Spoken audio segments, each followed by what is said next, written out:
मैथिली दुल्हन। इसके मनमोहक गीत जरूर सुने।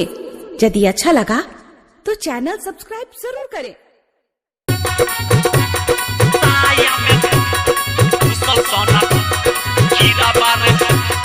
Presented by DD Production House, Sakri.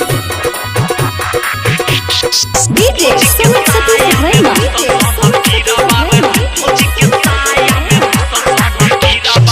सुतल रहे रात भैया के भीरा बारे, सुतल रहे रात भैया के भीरा बारे। भौजी के लहंगा में घुसल सोना कीरा बारे, भौजी के चोलिया में घुसल सोना कीरा बारे, भौजी के साया में घुसल सोना कीरा बारे। सुतल रहे रात भैया के भीरा बारे, सुतल रहे रात भैया के भीरा बारे। भौजी के लहंगा में घुसल सोना कीरा बारे, भौजी के चोलिया में घुसल सोना कीरा बारे। रे भाई पता छौ, भौजी के साया में घुसल सोना कीरा बारे, चोलिया में घुसल सोना कीरा बारे, भौजी के लहंगा में घुसल सोना कीरा बारे। DJ सुमित सतीश रैना। DJ सुमित सतीश रैना। DJ सुमित सतीश रैना।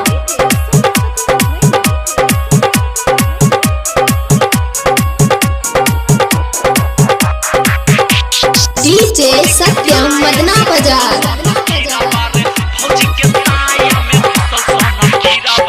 खुलल रहे गेटोय में गेल समाई, गेल समाई रे गेल समाई, पिटा पिटा छाती दलकै सबके जनाई, सबके जनाई रे सबके जनाई।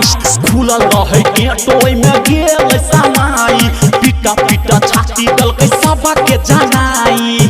काटै छै छुट्टा छुट्टा उठै छै पीरा बारे, काटै छै छुट्टा छुट्टा उठै छै पीरा बारे।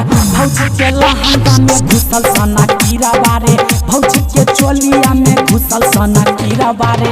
रे भाई पता छौ, भौजी के साया में घुसल सोना कीरा बारे, चोलिया में घुसल सोना कीरा बारे, भौजी के लहंगा में घुसल सोना कीरा बारे। DJ सुमित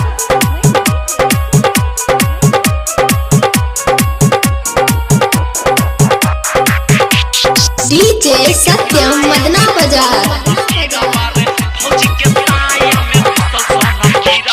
भैर रात लहंगा में गदर मचलकै, गदर मचलकै रे गदर मचलकै।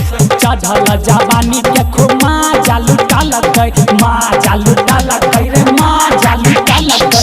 भैर रात लहंगा में गदर मचलकै, चढ़ल जवानी के खुमा जालू टालकै। राइतर बौआ अब पीटै छै सिरा बारे, धर्मवीर धुरंधर घनश्याम के भीरा बारे। भौजी के लहंगा में घुसल सोना कीरा बारे, भौजी के चोलिया में घुसल सोना कीरा बारे, भौजी के साया में घुसल सोना कीरा बारे। रे भाई पता छौ, भौजी के साया में घुसल सोना कीरा बारे, चोलिया में घुसल सोना कीरा बारे, भौजी के साया में घुसल सोना कीरा बारे, चोलिया में घुसल सोना कीरा बारे, भौजी के साया में घुसल सोना कीरा बारे, चोलिया में घुसल सोना कीरा बारे, भौजी के साया में घुसल सोना कीरा बारे, चोलिया में घुसल सोना कीरा बारे, भौजी के लहंगा